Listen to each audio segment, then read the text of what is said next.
companies like Mars and Cargill, McDonald's and so on have all got together under the Consumer Goods Forum to commit to zero deforestation in their supply chains by 2020.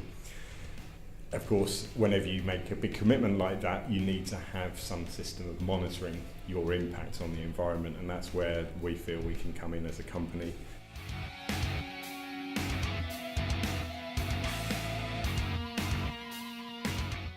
So Murray, thanks so much for chatting to me today and telling me about your company. I'd be tempted to describe you as a tree-hugging, stargazing, coding entrepreneur. Would that be fair? Fair. I'm very happy with that description, actually. How would you describe what you do for the company?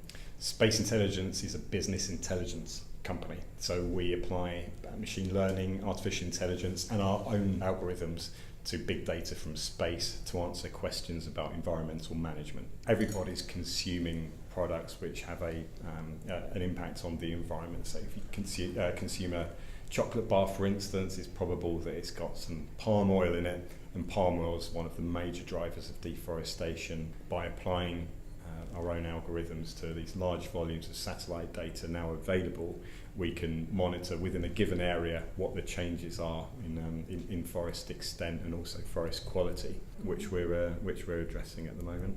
And you've got an interesting mix of skills across the company, because you and Ed, your Chief Scientific Officer, are both scientists first and foremost. Yes. With a kind of emotional connection with the rainforest. But you've also added a few more letters after your name, haven't you? Well, yes, I suppose so. In the past couple of years, probably the most important thing that I've done in that regard is the Royal Society of Edinburgh's Enterprise Fellowship. So that was supported by NERC. And it's essentially, you have a year to do a applied MBA.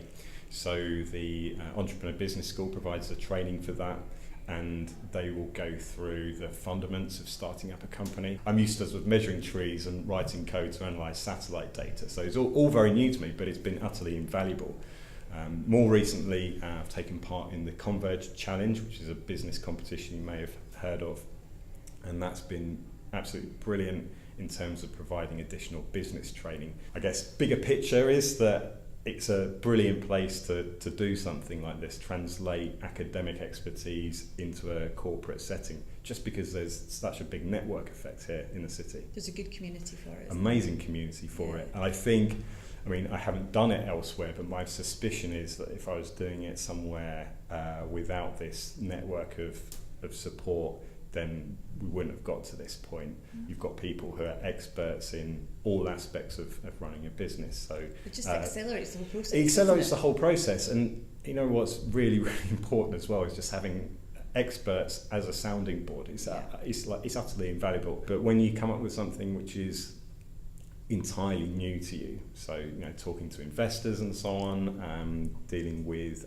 clients in government and all of these new experiences, having somebody who's been there before is reassuring, right? It's reassuring. So I remember Gordon Short, who was my personal mentor during the Enterprise Fellowship, a number of occasions where I come up against obstacles and I'd send him an email about 11 o'clock at night or something, or whatever it was, ridiculous o'clock, 1 a.m. And then he'd write back and say, don't be stupid, this is what you got to do. And it's just, somebody who can just push the rudder a little bit and just get back on track, and that's what you really, really need. It's those little. Well, running a business is a different thing to actually doing what you do, which is measuring rainforests and dealing with the data. So it's almost like you have to be two people to run a successful business sometimes.